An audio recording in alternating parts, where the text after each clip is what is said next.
Right now we are in Supreme Court. We have joined by Subhashini Ali, who is one of the petitioners in Supreme Court. They have filed a petition on the behalf of Bilkis Bano, saying that the remission which was given by a committee of Gujarat government, that should be revoked.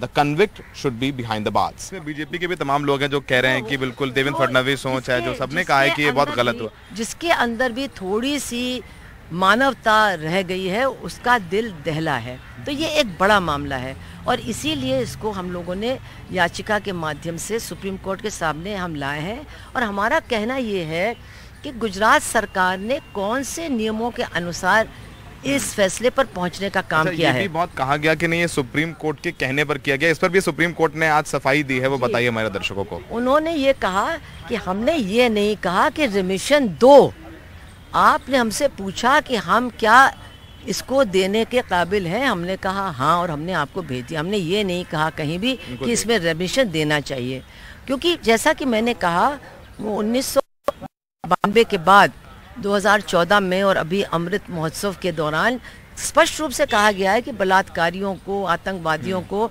Remission का लाभ नहीं मिलना चाहिए। खैर, इसके अलावा हम लोगों के सवाल हैं कि गुजरात सरकार अपने फैसले तक पहुंचने में उसने क्या किया।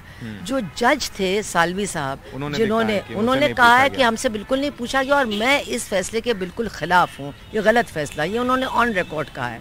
यही नहीं, जो लोग उस कमेटी में थे जिन्होंने उनको सलाह दी, उसमें तो भारतीय जनता पार्टी के लोग थे, उनके सदस्य थे, तो ये कहाँ तक ऑब्जेक्टिव और न्याय संगत था। आप कह रहे हैं कि जो कमेटी बनाई गई वो पक्षपातपूर्ण थी, लगता है। और उसमें से जो एक सज्जन ने बयान दिया है कि ये संस्कारी ब्राह्मण थे, ये तो इतनी आपत्तिजनक बात है, क्योंकि क्या आप आगे हमारे यहाँ अपराधियों के धर्म और जात को दे करके फैसले होंगे, नरमी होगी या सख्ती होगी, तो इस अब मामले के साथ बहुत बड़े बड़े सवाल अब जुड़ गए हैं। सुनवाई 2 हफ्ते बाद होगी, गुजरात सरकार जवाब देगी और 11 जो दोषी हैं उनको ही पक्षकार बना दिया गया है। क्या उम्मीद है, कितनी उम्मीद है आपकी? क्या बिल्किस बानो जी से बात हुई है, कुछ संपर्क में उनको? वो मामले ऐसे जो अभी मैं उस पर चर्चा नहीं करना चाहती हूँ। कोर्ट ने हमको मतलब योग्य समझा, इस याचिका को योग्य समझा, याचिका वहाँ पहुँच गई है, उस पर नोटिस भी दे दी गई है। अब हमारी लड़ाई ये है कि जल्दी से जल्दी इसकी फिर से सुनवाई हो, ज़्यादा से ज़्यादा तथ्यों को हम जुटाएं और निश्चित रूप से जो भी इसमें अलग अलग पक्ष हैं उनसे बातचीत करें।